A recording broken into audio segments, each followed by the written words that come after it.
So how I'm lining this pole up with the where it should be is I'm kind of looking at where the projection says it is, and right now the projection says that it's further back this way, so I'm going to move it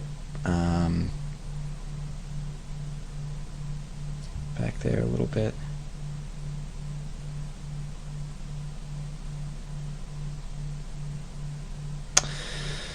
Okay, so the next thing I want to do is also separate the one on the left, and we can see them both within context of one another. And then I'm going to break this out and have this background piece go way back. And we're going to use cards for the whole thing. And that example I showed you guys at the very beginning of this video was they used very specific 3D geometry that they used a 3D program for, but you're going to start to see that in 99% of cases you can get away with cards. I know a lot of the map painters on Lord of the Rings, they were using primarily cards. You put things on top of one another in cards in 3D space, and everything is so subtle that you don't really need super detailed like 3D models of everything. It's almost more difficult to do it that way because then you're dealing with a lot of extra information and you're dealing with a lot of extra headache and back end. I mean, I could bring in 3D models into NUKE if I wanted to, and I have done stuff like that before, but only in that 1% of cases where it's really necessary. And this isn't one of those cases. We can get away with a lot on this shot because it's a simple camera move, and you know, we're kind of being given the benefit of the doubt here as far as like some of this parallax. You know, I think we can really fake it nicely. So let's break this out. So we're going to use the same method we did before as far as doing our roto. So just go ahead and add a roto node right here. Plug it in, and let's take a look at this guy. Let's boost this up a little bit.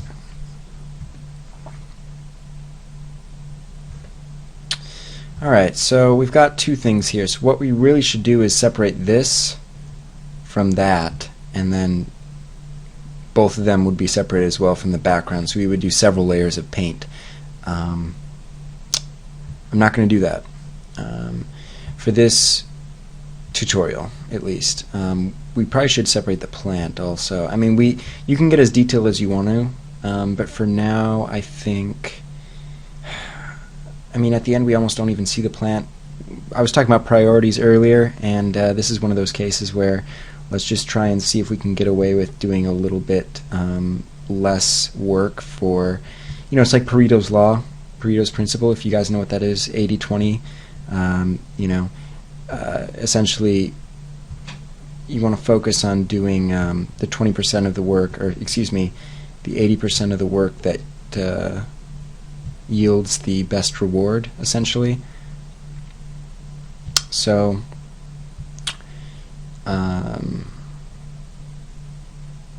or excuse me, man, sorry, it's hard to talk when I'm doing this.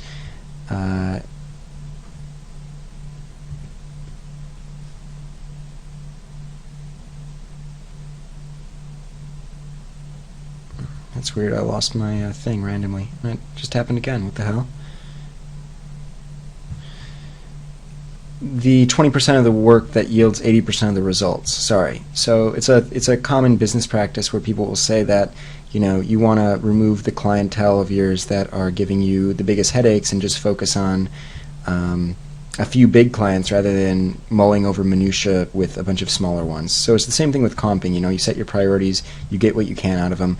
As we go up here, there's going to be some tree cover and stuff like that. But what I'm going to try and do is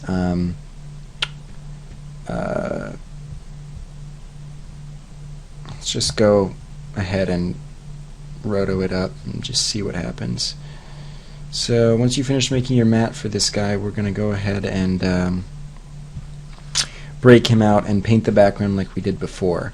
So I know this is taking me a little bit longer because I just had to restart, so if you guys are ahead of me right now, just go ahead and start doing what we were doing before with the background, painting it out bit by bit. And you'll notice I'm going around both of them right here.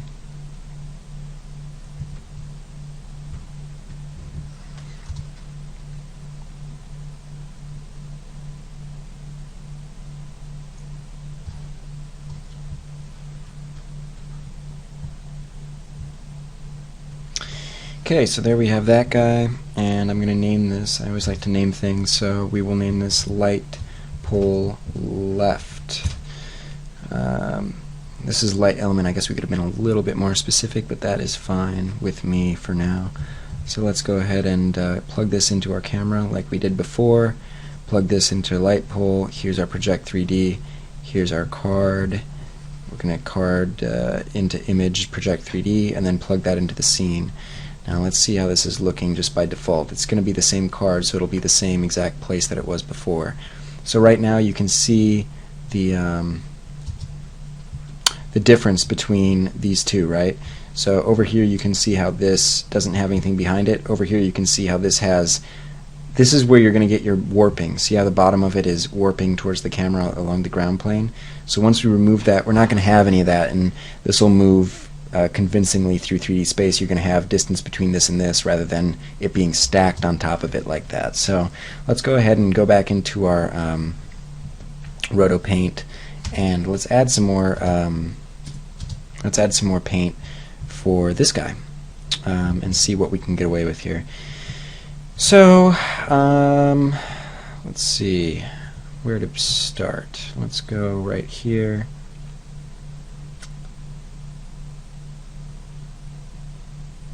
And it's not drawing on.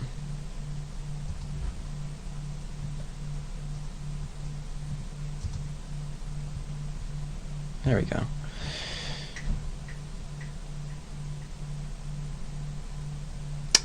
It's lagging a little bit, which is perfectly fine. Okay, there we go.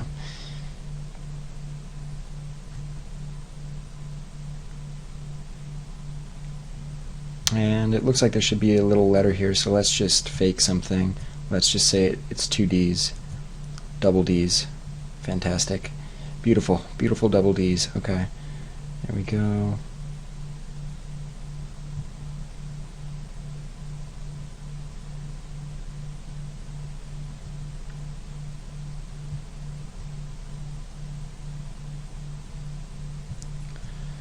And we're just painting away. Make sure not to fuck up your original plate like I did here. Unfortunately, it happens, and I'm just going to go back and remove this little bit of red that I introduced, because if we see that, it might look a little funky. Again, though, this stuff is going to be occluded, so I'm not being too specific with the paint work. You know, you'll notice as we're adding more and more paint, it's starting to slow down, and that's one thing. Nuke is supposed to, it's like, the whole thing is like, well, we've improved paint. Well, I don't know if you have, because, you know, this is something we can pre-render, by the way. If things start getting too heavy, you know, don't be afraid to pre-render layers for your own personal projects. With client projects, it's a little like, you know, with so many changes and stuff like that, it's a little more delicate of, you know, if you feel like things are going to have to be changed or improved. But if you get to a point where it's like, this is the best this thing is going to be, and you're sure of that, then pre-render it and you'll be able to work a lot faster, in my opinion, once you start getting a lot of paint strokes involved.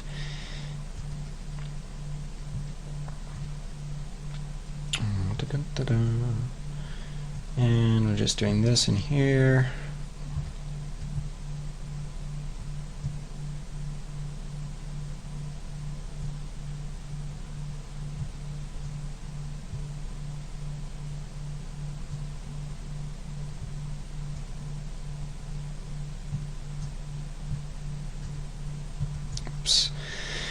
Control Z, and I might have to pause this for a little bit while I finish painting this one as well, but you know, it's important to kind of figure out how to do this stuff and what's going to work for your specific style or whatever. Everybody paints things a little bit differently, I guess, but it's lagging a little bit, which is frustrating.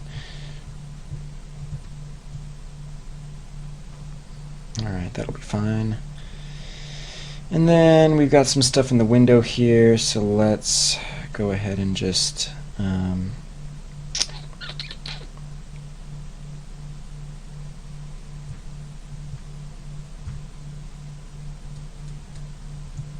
let's go up here. Actually, I don't want to deal with the window yet. Looks like a headache.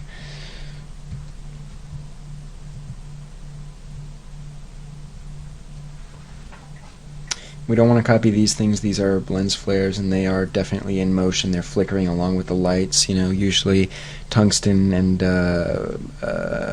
halogen and you know, HMIs especially. They all kinds of lights. There's always a little flicker. That's what gives them their light, or their life, rather. That's what makes them.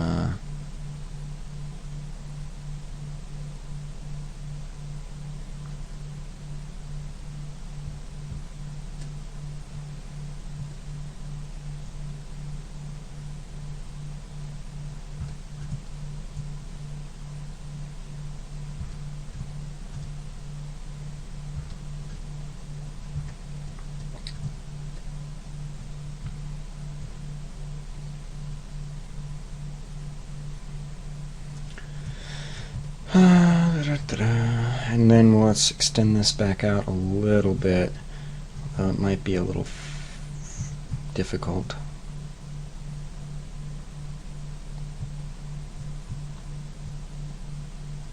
God, yeah, it might be difficult. Let's see what we can get away with without doing too much work. We're already 43 minutes into this. I like to keep these things about an hour long, show you guys the basics and kind of yeah,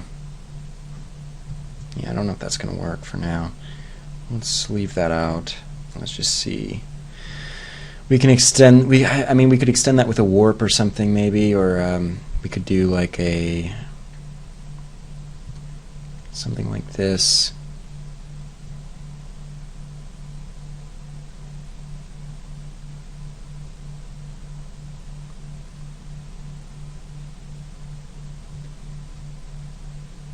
It falls off at the edges here anyways, so that might be good enough. Gosh, this one isn't looking that good, actually. Let's press forward, though. I mean, you would be surprised at how much you can kind of get away with, because this is occluded pretty much the whole time, as long as it's regrained and animated. You know, I think there's a lot of leeway.